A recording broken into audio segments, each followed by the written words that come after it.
Hi everyone. I'm going to have a conversation with Nikolaus Sappie, the director, Salesforce Development at Articulate, the e-learning platform that millions of people use to build their online courses. And Nikolaus started in sales, moved into Salesforce, led a practice in the consulting world, and now runs a function in-house at a product company. And we are going to chat about his journey, what agency life teaches you versus running things in-house, what it takes to run a Salesforce org that actually drives results, AI, agent force, and the bigger questions where the Salesforce career is headed, whether AI replaces or amplifies it, and whether he would still bet his career on this ecosystem if he were starting today. I hope you enjoy. How you doing, Hi, Max? Nicholas. How are you? Doing great. Great. How are you doing? Just can't complain, man. Can't complain. It's a Wednesday. Great. Awesome. Awesome. Glad to have you here. Yeah, Yeah, I yeah. talk Happy to be with here. I talk with Salesforce professionals about all kind of things, trends, ecosystem trends, challenges, their experience. I hope that these videos will serve as inspiration for someone, teach them and me something new, connect different worlds. Yeah, that's basically the idea behind it. Yeah, awesome. Awesome. Yeah, and let me start with this. How did you end up in Salesforce? I've seen you had experience in sales, if I'm not mistaken, as your LinkedIn says, right? Yeah. It's a really wild story. So bear with me as I go through it. So I went to college at Waynesburg University, which is a small little Division III school in southwestern Pennsylvania. Um, went as a business major, was kind of like I don't really know what I want to do with my life, but I'm just gonna go and try out business and figure out where I'm gonna go from there. While I was in college, I actually was working on a golf course and realized I loved turfgrass management. I loved working in taking care of golf courses, loved golf, and it was like, that's what I want to do with my life. So went through Waynesburg, got my degree. And while I was there, I also got a degree through Ohio State online to do turfgrass management. And I went for about 6 months after I graduated and realized like, while it is awesome and it was a lot of fun, it's very low pay, it's long hours, and ultimately, after a certain amount of time, those student loans started so payments needed to be made, and I knew money was going to be tight, so decided, hey, you know what, I'm going to pivot, I'm going to go into a different profession, try and figure out what I want to do still, but I'm definitely going to move out of here. So talked with a neighbor of mine at the time, and who was a very successful salesman. And he, basically told me, he said, you know, I don't think it's going to be your end goal of what you want. He said, but if there's anything that's going to set you up for success in the business world, and just in any really profession, it's going to be going through and doing sales. Sales gives you the ability to talk to strangers and be able to pitch, do those elevator pitches.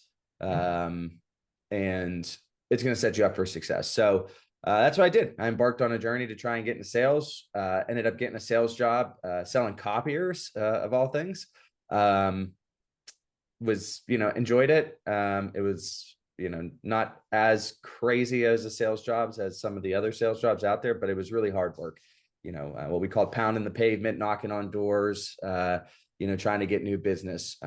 So floated around in the copier space until I got introduced into document management solutions through the copier world, which was Mhm. basically OCR technologies that scan documents, through our copiers, and stood them up in file storage. And that was really my first introduction to what software sales could be. And so I Mhm. immediately was like, you know what, this is what I love to do. And I focused all my time on selling that. Um, and then had an opportunity to join a consulting company here in Pittsburgh, Plus Consulting, as a sales rep. And they specialized in CRM consulting, cybersecurity consulting, and Microsoft consulting. And so I joined them as selling on their cybersecurity department. But obviously, while I was there, I was exposed to the whole, CRM side of life, and got introduced to a bunch of solution architects and technical architects for Salesforce.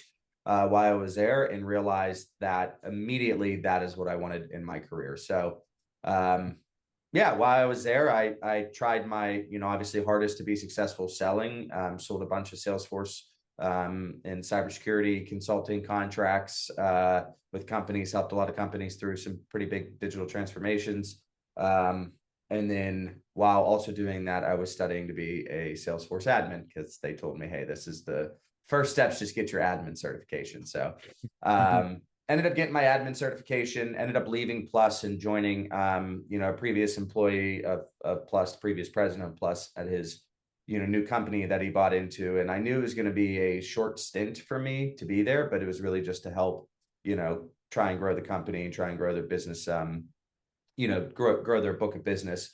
So I joined them. I was right hand technology for a little bit, and in that year and some change that I was there, really focused on getting into the Salesforce space. And I was fortunate enough that even with the admin certification, and some of my years of just playing around with our own internal CRM systems, I was able to get a consulting job with Cloud Masonry. Came in as a just regular consultant, and quickly worked my way up. Knew that architecture is where I wanted to go. Always found that the years of just being in sales and understanding business process and really being in more of those higher level conversations really set me up for success as being a consultant and an architect, to be able to have those same conversations with customers as we were looking to implement Salesforce. So yeah, so Cloud Masonry, I mean, shout out to them. Like, they really set me up for success for getting me exposure to, new just Salesforce technologies, giving me the opportunity to increase my certifications, and train my certifications. And then ultimately give me the opportunity to really, pave my own path of where I wanted to go. And so there I was a consultant, then quickly went to senior consultant, then quickly went to solutions architect, and then found a calling in the Salesforce Revenue Cloud space, but really just in the full lead to cash space. Because, for me being Mhm. a sales guy, I understood what it meant to have a good implementation of a CRM system, something that would really help you drive success. I knew what it was like to quote customers. I knew what it was like to process orders, and I knew what it was like to invoice and bill. So I always found myself really driven towards that, and kind of focused my time on that, in my direction on that, which ended up us starting a CPQ practice at Cloud Masonry, where we were just focused on Salesforce CPQ, just Salesforce Revenue Cloud in general, Salesforce billing, and then obviously integrations into other billing systems and whatnot, and other quoting helpful applications. So company I'm with now, Articulate, we had an engagement with Articulate, and they had, after the engagement was over, we helped them with a pretty big digital transformation.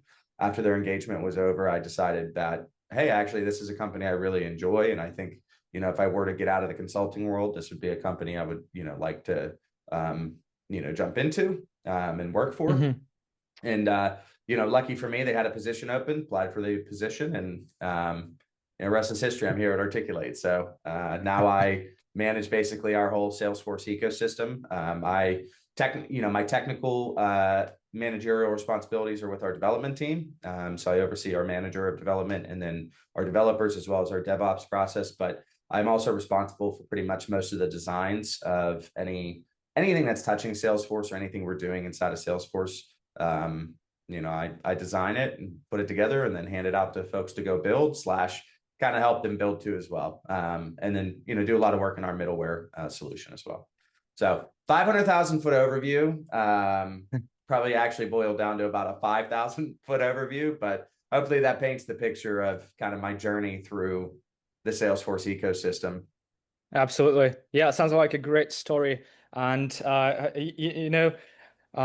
is there anything that your sales background helps you design solutions better? Like, there's a completely different world, and I know sales like pushes you out of your comfort zone, and it helps you become a much stronger person in terms of mental skills and your like life skills. And how does your sales experience actually help you with designing solutions in your current role? Yeah, I think designing solutions, I think where it really helps is just having the background of being a sales guy and like Hmm. knowing what is going to be beneficial, knowing what's going to be overkill, and knowing what it means to like want to get a quote out the door fast. So you think Mm. about stuff like approvals, you think about stuff just as like product configuration and product quoting. You think of just lead conversion, and the more Hmm. clicks and the more time that a salesperson has to spend in the system, the more time they're away from trying to sell to our customers. And so yes, there's stuff that like we do require. Yes, there is stuff that we want to be filled out. But my goal for anything we do from the lead to cash side is make it as simplistic as possible, and make it as little interaction as possible too as well. Because again, I don't want Hmm. people having to spend days and hours and weeks inside of Salesforce trying to just Makes put sense. records together and stuff. Um, I think though where sales really helps in designing solutions outside of that component of it, though, it's when the time comes to present. Because one of Hmm. the things that I think a lot of people that get into the Salesforce profession don't realize that they are going to have to do at one point, which is you're going to have to come up with a design. You're going to have to either build that design and demo it back as a POC to people, or you're going to have to take that design and you're going to have to basically get buy-in from your executive team to go implement it, right? And so both of those serve the same purpose, right? You are trying to express to whoever it is on the other side of that screen, or whoever's in the meeting room with you. You're trying to express to them the ROI of this solution that you're putting together. And so part of that is obviously expressing the ROI, but it's also then explaining how this solves the solution. And the balance there is you have to do it a lot of times in a business with business acumen. You can't just go in and what I like to call nerd out, and be like, look at this cool solution I built and designed, and it does all this and blah, blah, blah. It's like because Yeah. 90% of that is only going to be cool to your internal team that's looking at it. The people on the other Hmm. side of the other side of the fence that have asked for this are really just saying, hey man, how does this solve my solution? Or Yeah. hey, how does this provide ROI to our business by us doing this? You're asking for us to invest, I don't know, a week's worth of time, 2 weeks worth of time of a full-time employee to go and implement this. What is it going to produce us in return? Right. And that right there, I think, is the toughest thing for people to get used to doing, and being able to do it successfully. And one thing that sales really teaches you, right? Because sales, yes, you want to talk about how great your product is and what it does and all of that. But when you really win your customers by showing them how does this solve your problem and what is the ROI to your business, if you purchase it. It's the same thing on this side. You come up with a really cool solution. What problem is it solving, and what's the ROI back to the business if we go and we implement it, right? And so getting more familiar with that, like I've definitely seen in my career people that have a sales background or have done some form of selling, whether it's pre-sales architects and stuff like that, are really, really good at doing that piece. Makes perfect sense. Yeah, I think, hmm, starting with the end goal of the solution is what maybe makes it the difference. And yeah, like solving the problem is the key maybe to success. So yeah, actually, another question that came to my mind is that, is there you've gone from consulting world to product to in-house product leading platform world, and have you seen the big difference in between these two worlds? Yeah. I think the biggest difference is just what you're working on, right? Like, Mm. internal. You got to think from a consulting company standpoint, a lot of it, what you're doing is you get hired for a project, you come in, you implement that project, and you walk out the door. Sometimes you get kept around as a retainer to, assist and Yeah. do hypercare and stuff like that. But, a lot of times it's implement the project, get them stood up, get them trained, give them great documentation, and then, you're gone, and you're on to the next project. And in the consulting world, you do that. A lot of times it's different projects, it's different businesses, it's different business processes. Like there's just a lot of opportunities to work in different environments and get exposed to a lot more. When you go internal, you are working with your internal business. So you are working with their business process. And it is that, and it's always that, right? Like it's not going to change. We're a software company. We're not going to go start selling, manufacturing hardware. So the idea of what we're going to do with, Revenue Cloud or, with Salesforce in general is going to be a polar opposite of what a manufacturing company is going to do. But when you're in the consulting world, you get exposed to potentially both of those scenarios and understand how both companies use their Salesforce system, which is phenomenal. It is a phenomenal opportunity because it does give you that exposure. And there are pieces of each that carry over between the two different types of companies. But yeah, I mean, that's the big thing, right? Is like you're moving into internal and into a singular like business model that you're spending all of your time in. And then the other side of it is, if you think about the consulting world, it's a project that company wants to do and that they have invested money for, and they're going out and they're finding somebody to implement. A lot of what we do internal is we have different business users or business units come to us and say, hey, here are the things that we want to do. Your ears kind of go back and you're like, let's go, let's start knocking this out. But at the end of the day, we have to align priorities internally with what the company's priority is when it comes to what we're going to deliver on in projects. So, if our sales operations team comes to us and they say, hey, we want to do X, Y, and Z, and then our support operations team comes to us and they're like, we want to do ABC, we have to take both of those projects and we have to say, okay, while they're both awesome to do, we have to prioritize which one's going to happen over the other one, given what our company direction is. So if our company direction for the year is, grow as much revenue as possible, if the sales project is not going to produce the same ROI that the support, project would do, we're going to prioritize it lower and we're going to do support first. So it was, me joining internal was like a really weird, that was probably the weirdest thing for me to get used to. Because I was so used to project comes over the door, it gets handed to you, go deliver on it, go design it, go knock it out, start getting people working on it. Where now it's project comes over the door, it gets handed to you. I put it into a list of projects that are there, and we move those projects around with priority, and then align resources only when they're ready to be worked, and they're that the other priority projects and tickets are knocked out. Then we move on to that next project. So. Yeah, it's definitely probably the biggest difference between the two. You know, what products in Salesforce do you use? I mean, Salesforce is a huge ecosystem, and there are a lot of products, and there are a lot of stuff coming in, and they're buying things. And what are you focusing on in Salesforce right now? Do you use currently Agentforce, or are you I can see your reaction. Okay, Yeah, all right. I mean, yeah. So Sales Cloud, Service Cloud, we use Salesforce CPQ, and I mean that's basically it. Nothing, nothing too crazy on top of that.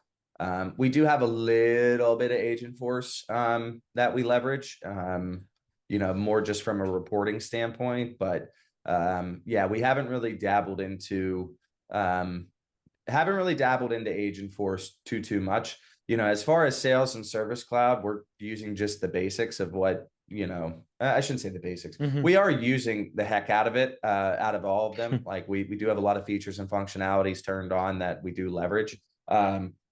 But nothing like additional package license that we had to purchase or anything like that. Salesforce CPQ is probably our biggest, time spent area. as an organization, we come out with new products, we come out with new pricing models, and those obviously have to be sold and sold in a specific way, and with specific rules. And so we have to build all that. And then, naturally, we also have to integrate that with our downstream billing systems to make sure that information gets into those billing systems, so it can be, charged to the customer and paid for. And then ultimately, we then have to know that those products were paid for, and then we have to actually go service activate those products for our customers. So that is a lot of where we spend a lot of our time on. I will say too, one of the biggest features that we spend most of our time on inside of Salesforce is just their platform event architecture. A lot of our functionality inside of Salesforce that then triggers to communicate with downstream systems does leverage the platform architecture model. So we, fire platform events, we respond to those platform events. That is a good chunk of where, we spend most of our time. Yeah. All right. Two orgs might have the same system, which is Salesforce, obviously, in the same domain, industry, and but one might be at its peak, and the second one might be complete mess. And what makes Salesforce become its revenue, I, I would let me put it differently. What makes Salesforce a revenue engine rather than just being a database, where you log in and looks like you were updating records or doing some stuff, but it's really not moving you anywhere. Yeah. Yeah. So I think it kind of goes back to what I was talking about earlier with like the sales background and like understanding, understanding we don't want people having to spend a ton of time in the system. We want it to be a tool, not a hindrance. And so it is, automating where we can. And it's the KISS method too, as well. Like, keep it simple, stupid, right? I live and breathe by that. Like, we don't need to overly complicate something if we don't need to. Part of that is going back to the business and saying, and challenging the business on their actual business process in general and saying, hey, is this the right way to be doing it? Is there a cleaner, more functional way that is quicker for us to do and get the same results, that isn't going to be a hindrance on systems, one, but two, isn't going to be a hindrance on the people that are leveraging it too as well. That is one thing I really love about Articulate, is like them. Articulate as a company, we are all open to that conversation. Like, we are all open to taking a step back and saying, is this the actual right way we should be doing this? But before we build anything, or before we try to even design something, is this the actual right way as a process that we should be doing something? And then once you actually have that method, again, I go into the KISS method, but, it's designing Salesforce in a way that Salesforce is scalable, it's reliable, and it's maintainable. When you build solutions like that, that's how you get Salesforce to be a revenue generating engine, because that system is now working for you. When you build overly complicated stuff that is hard to manage, takes a ton of time to add any enhancements to, when a company wants to pivot, stuff like that, that is when Salesforce becomes a problem, for your organization. And I've seen it a million times. I've seen a ton of organizations who have an overly customized Salesforce because nobody had the wherewithal to step in and actually challenge the problem and challenge the business, process. And it ends up with Salesforce being something that people don't want to use. They don't find it to be helpful to them, and they end up just using it like a database, right?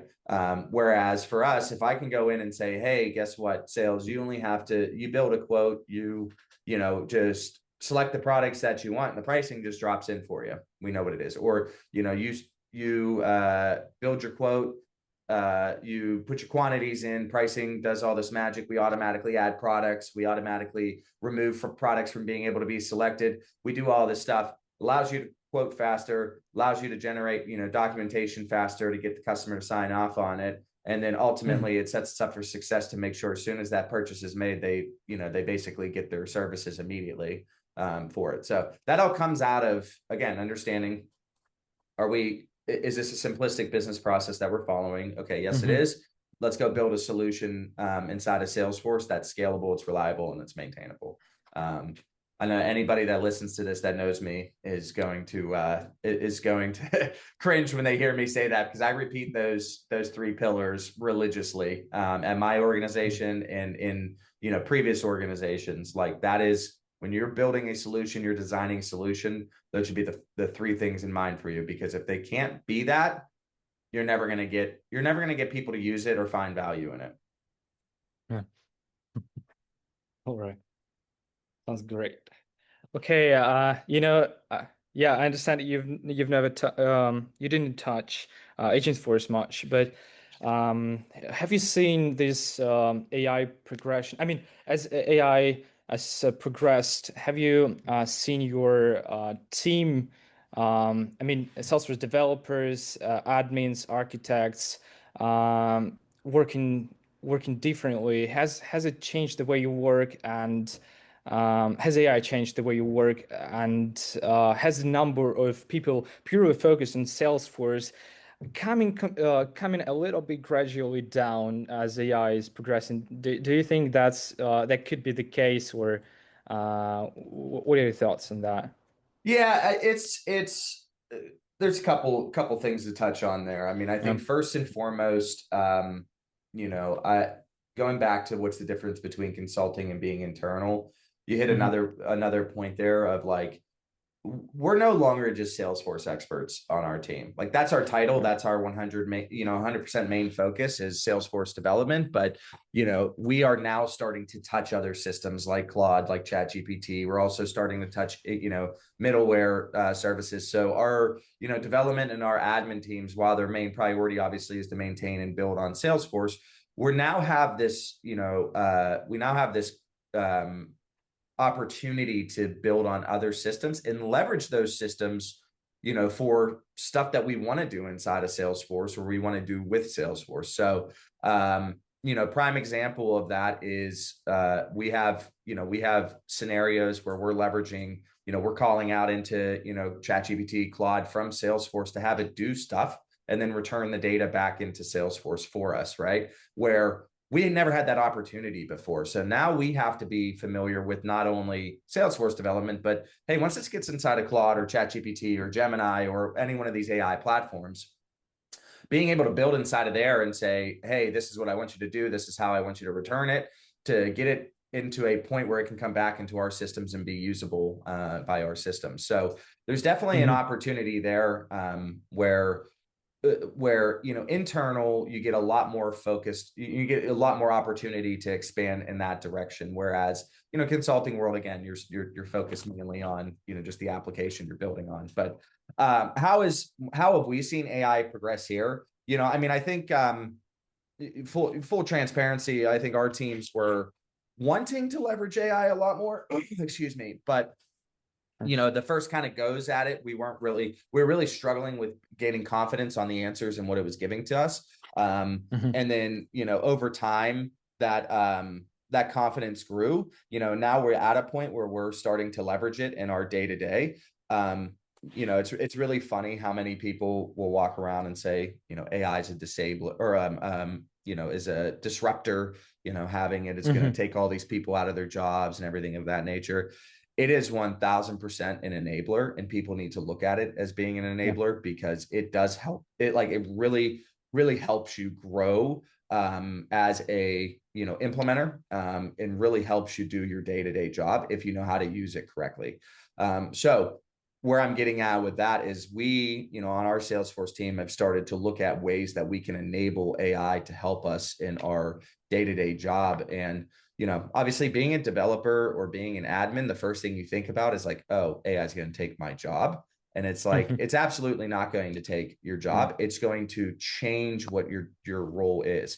So for us on the development team, yeah, we have our architects who are really business process focused, and they understand the business process. They're doing the designs based on that business process. And then they have these build stories that are going out to our developers and to our admins.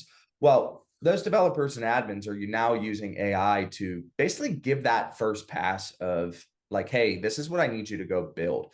And so they go and they get Hmm. that, that gets built. They then have the opportunity to really sit down and review that and make sure it's correct, tweak it, and chat with AI to, to basically get us to a point where we can have, what we want to go live with, or what we want to, push up through our pipelines.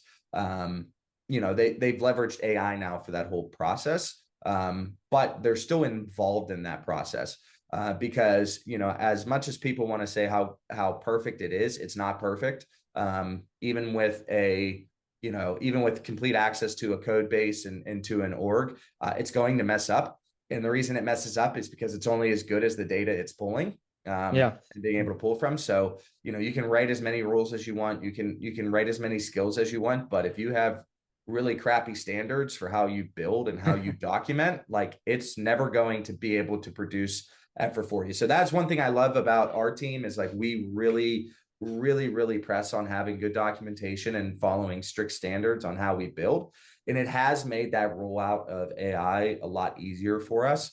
And I mean, I was using it this morning for documentation and saying like, hey, how we build, go document these flows that we built for this specific project. I want to put it into, Notion. And I mean, first pass spits out pretty much 100% accurate information. So Absolutely. Yeah, yes, I love that you're saying that it is an enabler, and that's 100% true. And here there is an argument I would love your take on, that AI potentially build workflows on demand. The Salesforce interface stops being the thing you're really paying for, and Salesforce, is letting agents reach your data without logging from outside the UI. So 5 years out, when a company could have AI stand up its own CRM, what are they like? What are they paying for actually? And what are they still? I mean, yeah, what they're still paying for Salesforce? yeah, I mean, I think this idea that Salesforce is going to, like, its UI and the need to access the UI, like, in 5 years is going to be obsolete and nobody's going to enter into Salesforce. I think that's Hmm. a it's a travesty for anybody to think like that. There is, I mean, I'm a firm believer in only doing what you need to do, and only accessing systems that you need to access. There's just so much in the UI perspective of Salesforce that I don't think the ability to go in and actually access it is ever going to go away. Hmm. And I think what we're going to see is there just going to be certain use cases you no longer need to go into. So, for example, just having a database to store leads and then convert a lead into an opportunity and have that database for opportunities.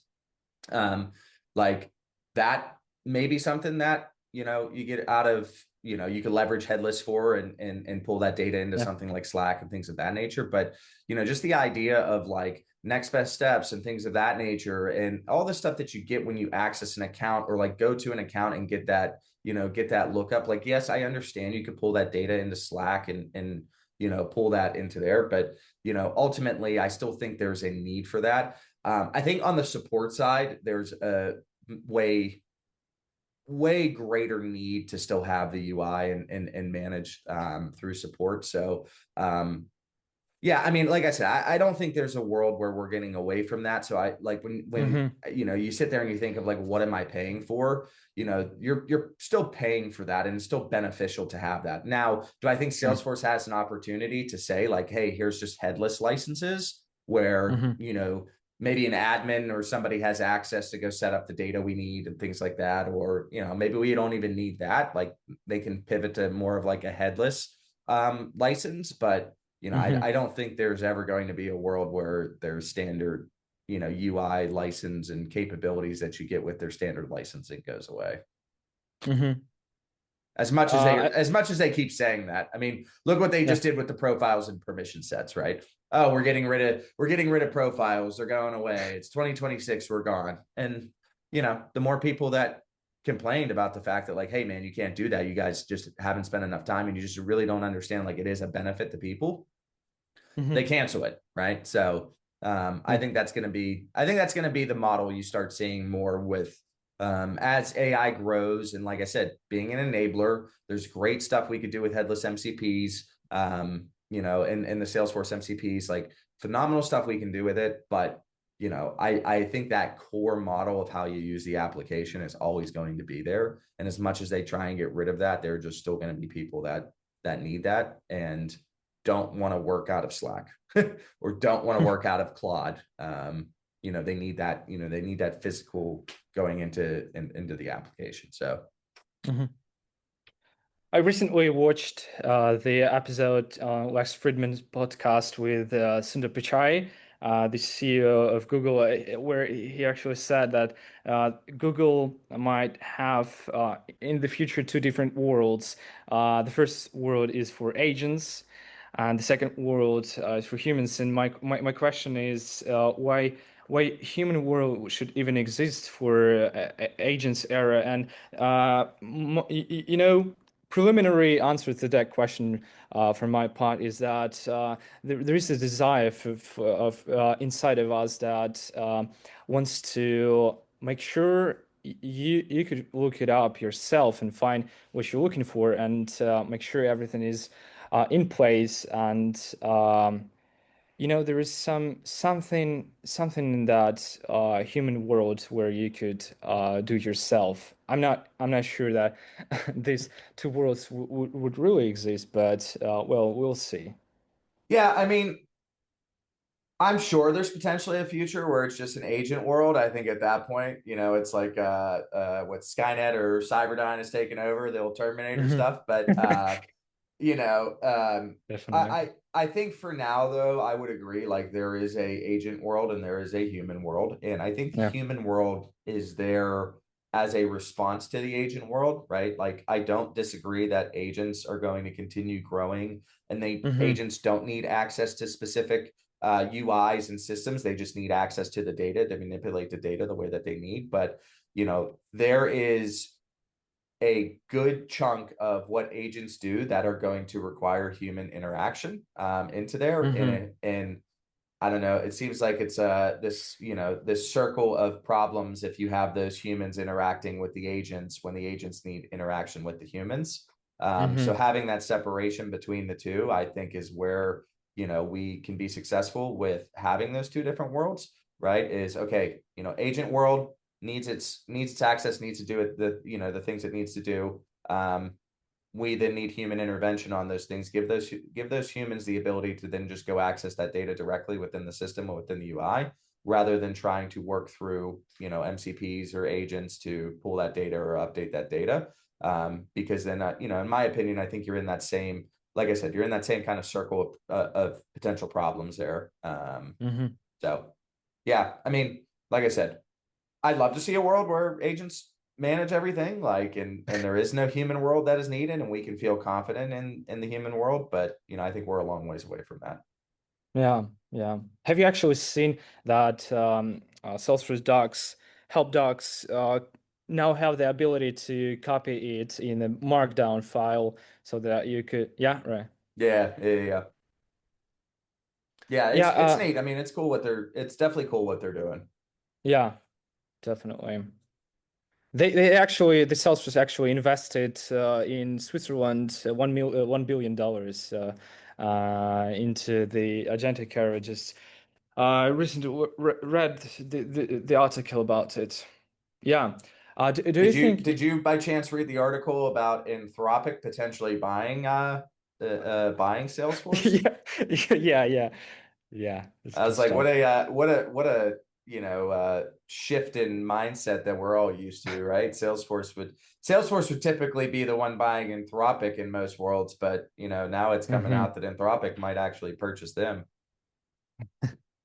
Yeah, mind shifting article that I've seen recently is that that was like 2 months ago when G7 met with some in Europe, if I'm not mistaken, and there were like big giants companies like Anthropic, Mhm. ChatGPT, OpenAI, sorry, and Salesforce. And it was like, okay, that's curious actually that they are discussing, they're bringing those big tech companies together to discuss what it look like in the future. And yeah, that's actually a little bit mind blowing. Do you think, here's the question. In 3, 5 years, um, what do you think the biggest opportunity in the Salesforce ecosystem would be for someone who will be betting their career on it? Yeah, that is a great question. It's something that we actually talk about all the time on our team of like, Mm-hmm. what does the future look like for the Salesforce ecosystem? I Yeah. think right out of the gate, um, the idea of junior developers, junior admins, unfortunately, I think those jobs are going to go away Mm. because that level of opportunity, those that level right there, that like entry level developer admin position, um, those are the things that a Claude or Agentforce or Chat GPT, like they could do very easily. Yeah. Go ask it to build a field, go ask it to build a validation rule, go ask it, and to me that really sucks because that is where you as a Salesforce person, you learn the most, you get Mm-hmm. exposed to the most is in those types of positions. So I really think folks need to learn how to shift from understanding, okay, this is how you go build it, to understanding the why, that like, why are we going and building it this way?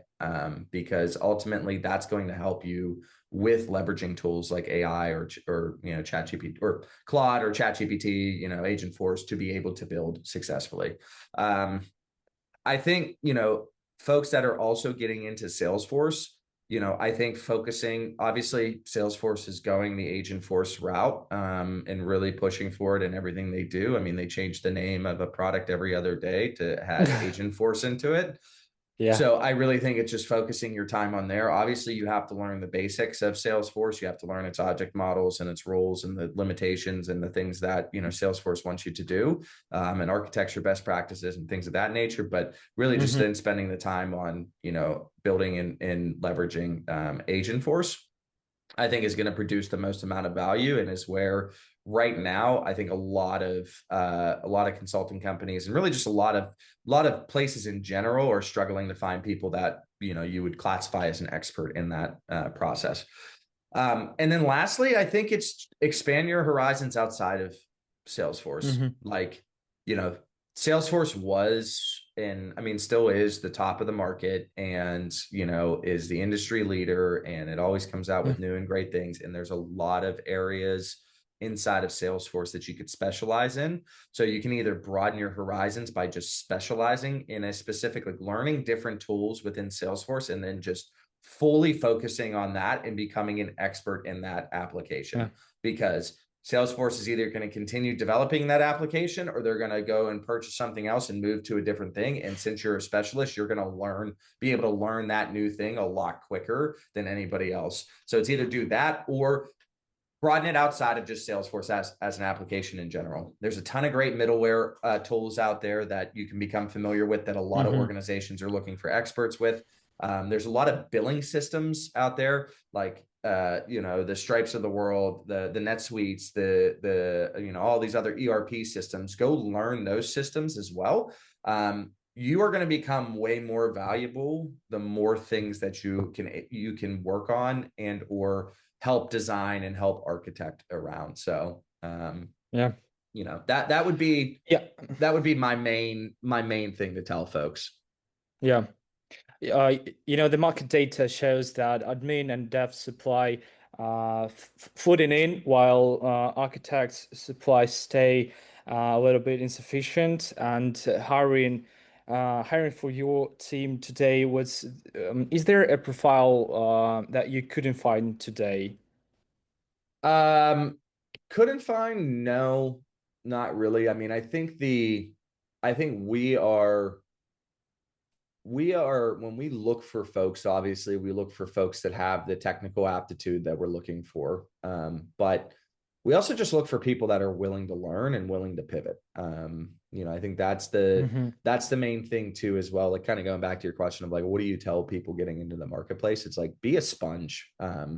Be willing to try things, be willing to fail, like, I can't tell you how many times I blew something up because I did something wrong, or like, be willing to That's take risk and be willing to go try and learn new things, because that's ultimately what is going to make you successful in your career. One, but two, when you are getting hired or going to try and get hired by somebody, that is also going to be what a lot of companies are looking for as well. Like, I'd love to yeah. say we're unique in that's the type of profile we're going after. It's just people that are hungry and want to learn and want to grow and whatnot. But that's everybody. Like, that's every organization. Very rarely you're going to find an organization that says, I want the person that's content with where they're at in their life. They do one thing and one thing only, and that's their only expertise, and that's what we're going. No, most companies are like, hey, we want people that can do that job, but also are looking for other opportunities, looking to grow, looking to make our organization successful. So Yeah. Yeah. Changing off topic. Every time I talk to someone on podcast, it makes me inspired because it's always not about Salesforce. It's about your life and your decisions, your expertise, your experience about anything. And yes, I just wanted to appreciate what you're saying, and um. Also, changing topics, Benioff says that Salesforce made zero net new engineer hires in fiscal year 2026, and throws it into fiscal year 2027. And are you like seeing, maybe not, are you seeing the same? And do you think you can deliver the same value by doing less with fewer people, or with exact people that you have on your team? And has it changed? I mean, and might it change who you hire?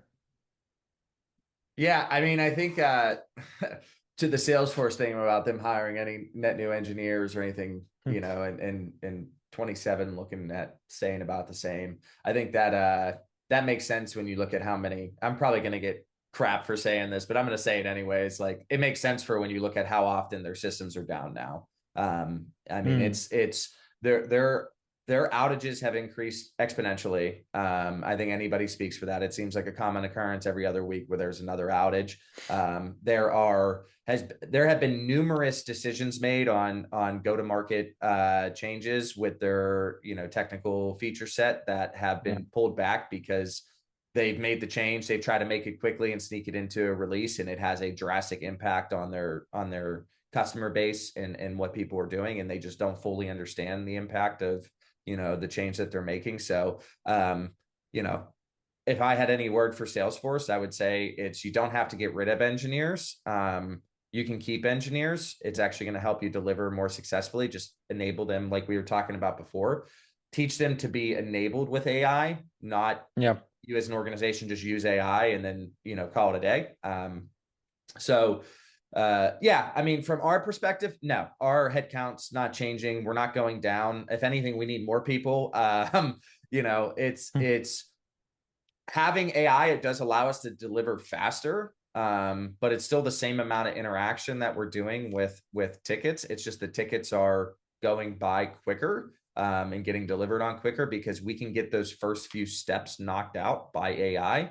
But it still requires the same person to go in there. It's just the role on that build has changed, right? They've gone from being I have to take it from scratch, build it, then review it myself, refine it myself, then test it myself, then do this. It has taken that person and it has just cut out that first chunk of that, right? It is, Hmm. I go into Claude, I tell Claude or I tell ChatGPT, this is what I want, build it, or give me what I need to load into Salesforce, to build.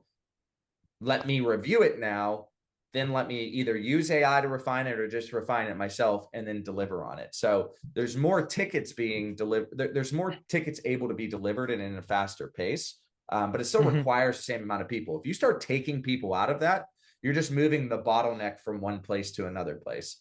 You're moving the bottleneck from it takes these people longer to build it before it can get refined. Well, now you're just moving it into it's going to take longer for them to review and then refine if you take people out of the equation. So, I mean, it's awesome. You get to deliver more, but again, the more you deliver, if you start cutting headcount out of that, your delivery numbers are going to go back down again because you're going to have a lot of tickets just piling up in the needs Yeah. reviewed, needs refinement stages. After that initial build has been done. So truthfully, I think our organization has understands that, and our executive teams have really been pushing for us to be enabled by AI. Not pushing us to say, hey, we're going to replace your job with AI. They all understand that it is there to help us speed up and be able to deliver more, but not there for us to take away headcount. Yeah. Is there an opinion about the Salesforce ecosystem in general that your colleagues might disagree with? Um, I don't know, that's a great question. Um, I think kind of going back to the consultant versus internal side of it, I mean, I Hmm. think the big thing that we struggle with is trying to express sometimes that Salesforce isn't the problem. Um, Salesforce is the application that everybody uses at our business, right? Like everybody's in there on a day-to-day basis in some different capacity, but those systems interact with other systems, and there are design decisions that were done inside of Salesforce to address a need downstream, or to put data in a spot where it could be consumed by a downstream system easier. And so there are some things that we have to you know um, not use, or design in a different way than really what we want to inside of Salesforce to support a downstream system. And so sometimes we do get the like, oh, Salesforce is broken or Salesforce can't do that. And we get to kind of push back and say, like, no, Salesforce can do that.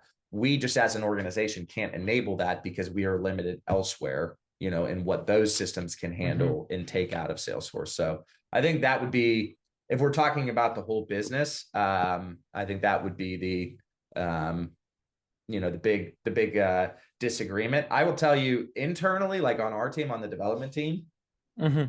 when I first started here, I think there was a big disconnect and big disagreement with how I wanted to see things and how Hmm. developers wanted to see things. Obviously, Apex is what everybody wants to build in when you're a developer. I came in and said we are getting rid of as much Apex as possible and moving everything Hmm. into declarative solutions.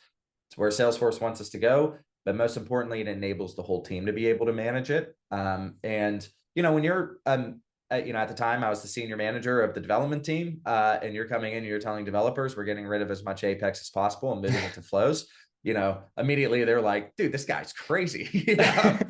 The hell's he doing? And it took a while for us to start seeing eye to eye on the benefits of being able to do, of doing that. And now Hmm. I can tell you right now, like my whole development team, the first thing they'll tell you is when we go to do something is, can it be done in a before save flow? Can it be done in an after save flow? If Apex is recommended, why is Apex recommended? Yeah. I mean, that's their mindset. So there's definitely that would be like, if we're talking about our internal team not seeing eye to eye on stuff, that's definitely it. So All right. If you were starting your career for today, would you still be all in on Salesforce, or would you hedge and learn something broader? Um, Man, that's a great question. Yeah. If I could go back and start all over again, where would I start? I do think Salesforce would be the application that I would go with just off of the sheer opportunities that it provides. I mean, Mm-hmm. Salesforce has completely changed my life. And like the application itself has completely changed my life. And it's really weird to sit down and say that out loud. Like there's a software that has changed, my day to day, my financial,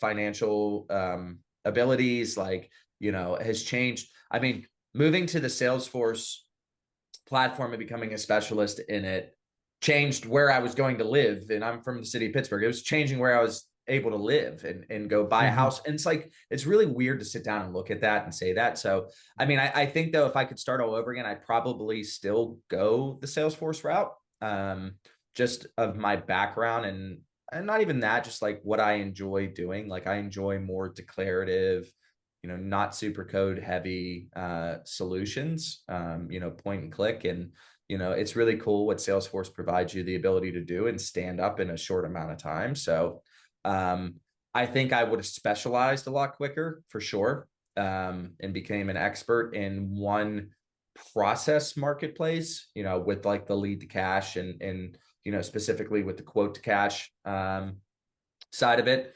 I got that a little bit later in my career, Salesforce. I Mm-hmm. really wish I would have started with that, because that has probably provided me the most opportunities down that specialty route.